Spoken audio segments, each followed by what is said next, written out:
Good morning, good afternoon, good evening, folks. Michael Zuber, one rinse at a time, back with the one and only and amazing Jonathan Twomley. How you doing, sir? Hi, Michael. I'm great. It's good to be back after this bout with COVID. Uh, it finally Yeah, got me. I thought maybe I was, immune to it, but it it finally got you, huh? got me in the end. Yeah. So Well, we're glad to have you back. It is Thursday, December 15th, and we had the much anticipated and last Fed meeting and the results and the press conference and the dot plot. Lots of stuff came out yesterday. Was curious what of all of that might have gotten your attention. yeah. Well, I mean, the Fed came out exactly where like most people thought it was with a half point increase, and I think that a lot of people are focusing on like the wrong stuff, which Okay. is they're focusing on the the fact that there was easing relative to the last hike, if you want to call it, right? Yeah. Yeah. Yeah. And that the Fed was has been making a little noise that like it's working, right? And I Right. think a lot of people then who really, really, really, really, really want the Fed pivot, or who really, really want, accommodative monetary policy, are grasping that straw to Yeah. think to believe against all the evidence, including the evidence of what the Fed keeps on saying it's going to do and then doing, right? Yeah. That the Fed is gonna I reverse I course. think it's even worse than that. I think there are some people that not only want a Fed pivot, I think it's worse. I think there's a few people that are set up that need a pivot, Oh, right? absolutely. Yeah. Right. Barry, I want to say his name was Barry Sternlicht, I think, Yeah. Starwood, Star, the head of whatever. Star. Yeah. Yeah, Yeah. Starwood. He was, I mean, so he was whining a couple of months ago. And then I don't know if you saw this, but he came on CNBC with PowerPoint Yeah. like a position. I'm like, oh, dude, this is not a good look. When experts come in and they bring prepared material, this this is a man that is under stress. And then in the last 30 days, I don't know if you've seen it, but he's filed bankruptcy for his mortgage business. Wow. And in his private REIT, he followed Blackstone and I don't know, canceled distributions or whatever. It's redemptions. They don't want people pulling out of Redemptions. the fund, Yeah, right? So yeah, redemption. exactly. Yeah. So again, these are these billionaires. Billionaires get caught offside, Yeah. and I think there's a lot more pain. So I think there's a lot of people that flat out need it, or will be going. I call him now Billionaire Barry. They're going to be filing bankruptcy, and again, the Fed told us pain was coming. These guys didn't believe it. Well, not just that. I mean, I want to take this back a few Sure. months or a few years, right? Hmm. The it if you were not preparing for something like this, you were a fool. And I have been saying for a long time, probably since about 2016, that the current path for I don't follow, I'm not a stocks guy, so I can't say anything about that. But for the real estate market Hmm. was not sustainable, and that Right. the danger was that there was going to be reversion to the mean, Hmm. meaning that you look at the long-term interest rates and long-term cap rates, they are they were both way higher than we were post 2016. Yeah. And the idea that they were just going to stay low forever, which was pushed, there were various arguments Yeah. that people put out there about why interest rates could not go up, why the Fed could not raise interest rates. Some of Hmm. it because of the servicing of the federal deficit. I mean, which is ridiculous. Congress has no inclination whatsoever to care about how the federal budget deficit is financed. They don't. It doesn't matter to them. Uh, they all these arguments of the declining interest rates over a long period of time led a lot of people who should have known better to say it will be like this forever, therefore don't worry about it. And Jonathan, you're an idiot for Yeah. not for being concerned about this. Well, here we are, right? Right. And um, so a lot of people did not set themselves up Hmm. for this possibility. So what they did was over leverage, right? They got the maximum amount of proceeds they possibly could. they started a couple of years ago going for variable rate debt because it was a little cheaper and it gave them a few extra basis points of return. They just continually went up the risk profile to Yeah. try to get returns. And this was all driven by, of course, by cheap money, but they just refused to believe that the trend could ever reverse. And now that the trend has reversed, now they're whining about it because they didn't prepare themselves. And so, Yeah. this is where we are. And I think so the people who are out there, promoting the idea of the Fed pivot against all the evidence out there, are promoting it because they need it. They're desperate, and there's going to They're be desperate. there's going to be a lot of pain. But for folks like you and me, and hopefully the people who follow us, that pain means opportunity.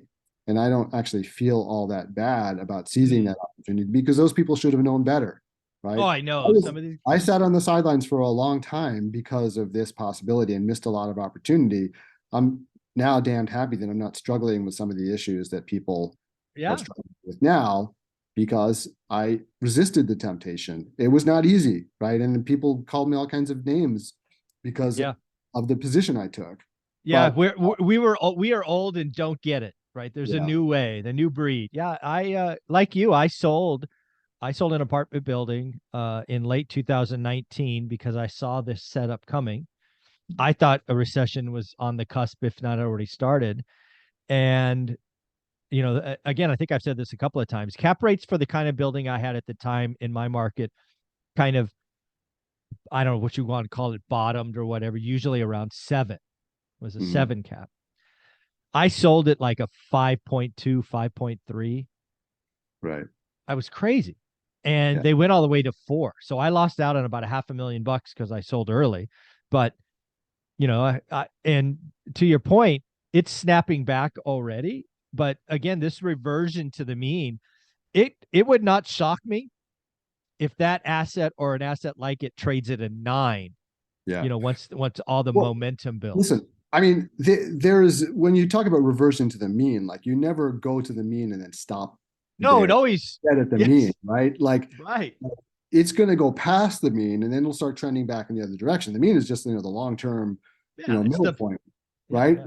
Over the It's dots. almost never the mean, right? It's always on the It'll be the extreme. mean for 30 seconds as it Yeah. passes by it in one direction or the other. But the point is though, it's a helpful metric to understand. And because, um, you know, because there is going to be a swing. And I think Yeah.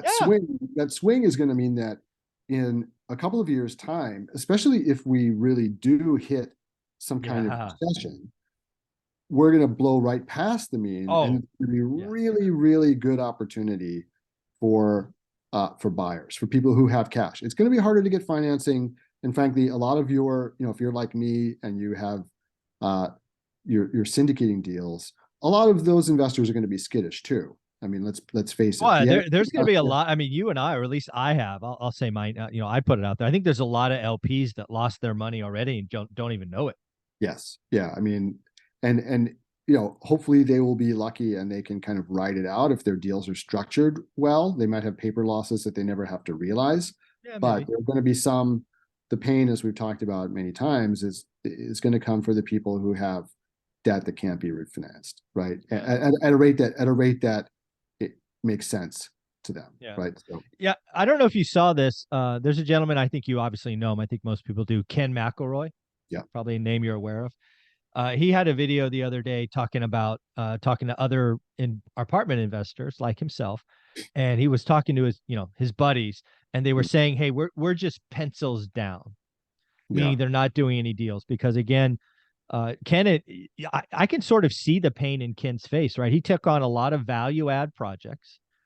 He allocated capital to repair them. Now he's talking about inflation causing those repairs to go higher than expected, and now his bridge debt or construction debt is variable or short termed, and you could almost see him going, and he talks about cap rate, right? He gets a 3.5 cap and it goes to, now it's going to go to a 4.5 or 5 and the value will drop 20%. And it's all the stuff you and I have been talking about for 9 months. And yeah, Ken is now there just saying all this value add, product be trading 5 times when you change. It's all pain is coming. Yeah. And I mean, this is another thing I've talked about for quite some time, is that when you're so that value add, there's a lot of people who argue. I mean, you know me, you can kind of tell I'm going to argue kind of the opposite of what most people argue all the Yeah, time. yeah, I think I it's love always that better. about you. Well, I think it's frankly, I think people like It's Warren healthy. Buffett show Yeah, that the way to make money is to do the opposite of what most people are doing, right? agreed. And but everyone does the same thing because it feels safe, right? Because Oh, that's what everyone else is dude, doing. So I that see the crowd going that way. I get scared and go that way. me too, exactly. I just get Frightening. it frightens me every time I see everybody telling me that something is a good idea, Yeah. right? So No uh, lose situation. Oh, really? yeah, Yeah. yeah. Drink this Kool-Aid. It's good for Yeah. you. Yeah. Yeah, Come to Jamestown. we're all It's doing it. wonderful. Yeah, everyone's No, drinking it. no thanks. But the but anyway, at the risk of losing, this is the after effect of COVID. I can't Little brain fog. hold the train of thought. Yeah, a little brain fog. Where were we? Oh yeah, so I had been talking for a long time. So everybody always says, well, the like value add is a uh, less risky strategy because you're forcing appreciation, and I get that argument, right? However, the problem is when you're doing value add at the top of the market with variable rate debt, you're just you're basically setting yourself up for a situation in which any of your Any assumptions variable. Yeah. change, you're screwed, And if right? several And so, change, you're yeah, oh, and if you've got basically several of them changing, like happens now, since interest rates and cap rates are related to each other, mm-hmm. and often the economy is also really, correlated in some way to that, you're really setting yourself up for a perfect storm. Yeah. Which is why, for example, in one of the deals that I'm in, which is a value add deal, we borrowed money to buy the deal, but we financed all the value add in cash, right? Nice. In equity, meaning that when we are done with the value add, our equity in the property is going to be substantially higher, not just from the value add, but because of the fact that we paid for the value add in Yeah. equity rather than in debt, meaning that when it comes time to refinance, even though interest rates are higher, we're not going to have an issue refinancing because at previous interest rates, our LTV would probably be somewhere around like 55-60%, right? Mm-hmm. Now it'll probably be more up, like, because the values will have declined some, but we'll still be up in that sort of 70-75% range, and we'll be fine, right? But if you went and you financed everything with debt, I'm not sure that the value that you will have added by the time you're finished with your project is actually going to be equal to the debt that you have on the No, property, th- or no, certainly there's not just a financeable amount of debt, right? no, So there's just so much pain coming to the multifamily space. It is, I think it's a year out there. There's stuff trickling in already. yeah, But I think the real pain is the year out because it's all about, in my opinion, it's all about the debt, right? When the debt covenant or whatever the period comes up, it's going to force a it is decision. And always about the debt. It was about always, the debt last time. The great I financial agree. crisis was about the Always debt. the debt. It's It's always the debt. always the debt, right? Because the debt is constant even if your value changes, right? And your debt payment is constant even if your value changes. And I think, like, while there may be some banks out there that when this debt comes due, they can extend and pretend, but it's much harder when interest rates are higher because the money that they're borrowing at is, if they have to borrow money to refinance you as opposed to just, kicking the can down the road, then they can't do it. And if you've got a situation where I think, you've got a lot of bridge lenders, which are not as well capitalized as, say, Fannie and Freddie, obviously, Oh, it's yeah, it's going they're they're going to gonna need that money back. They're going to be calling those loans because they have to. they have to. Yeah, yeah. It's They owe the money to someone else, right? So mhm. Yeah, it's yeah, some of the most amazing apartment deals I did was in 2012, which is interesting because again, residential in my market kind of bottomed in 10, but mhm. just how the debt works, right? The multifamily pain was delayed a year and a half or 2 years, and I think it'll happen again. I think the pain is coming. It's kind of like that tsunami backing up, Right. and then it'll just Yeah. it'll be But fun. So the message I want to leave everyone with, though, is that you should not be scared by this. You should be excited about this, right? Now, I understand if you have investments already that are going to be hurting. I get it, right? However, the best way to make up for whatever losses that you were going to suffer from that stuff is to get in at the bottom of the market when you've got extremely good valuations, rather than waiting and like sticking your, not sticking your neck up until you see other people, sticking their necks up, right? Because it'll be too late by then. You want to get in at when the pain is the worst, right? And that may mean that the returns don't look as good because there's, lower leverage on the deals or what have you. But believe me, if you invest in a low leverage deal at the bottom of the market, that is about the safest thing you can possibly do with your money. And you are going to make the most money on that, because what's going to happen is the tide is just going to carry you right back up, and then you're going to refinance out at a lower level of at lower leverage and lower interest rates eventually, right? And eventually, you're just going to be loving the fact that you bought into that deal. So I really, really encourage everybody to get excited about this. Start getting dry powder together if you haven't already, and come over to me and join my investor list, because I've been on the sidelines for a long time in the apartment space, but now I'm getting really eager about the apartment space again, because I see what's coming. And so and the hotel space too. I mean, I think for mom and pop hotels are going to be an absolute bloodbath, and that, for people who've been trying to sell out of their hotels for the last couple of years, I mean, it's going to be even tougher now for them. And I would guess there's going to be 30 or 40% discounts, right? If your hotel didn't trade in the last 2 years, and now the economy is slowing down, disposable income's down, risk premium's higher, it's going to be all kinds of bad.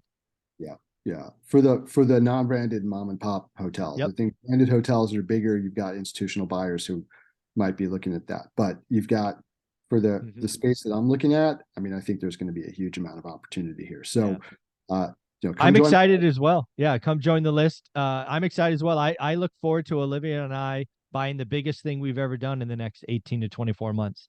And it will be an amazing deal, just like you're talking about. What do you think? What are you looking to buy? You're looking to buy apartments apartments.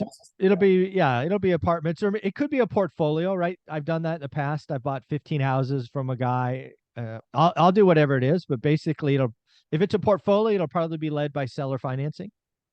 But I already have banking relationships, and we'll be adding more in my market, like community banks. Like one community bank, I think I shared this, but we'll put it here just in case. I went back in to do my yearly portfolio review. I have a couple of $1 million in debt with them, and gave them the personal financial statement, all of that. LTV is like 55%, so they're okay, great, we'll renew the loan. But then he showed me his folder. He goes, "Hey, Michael, you got a few minutes?" I said, "Yeah, great." He goes, "Just show you what's coming.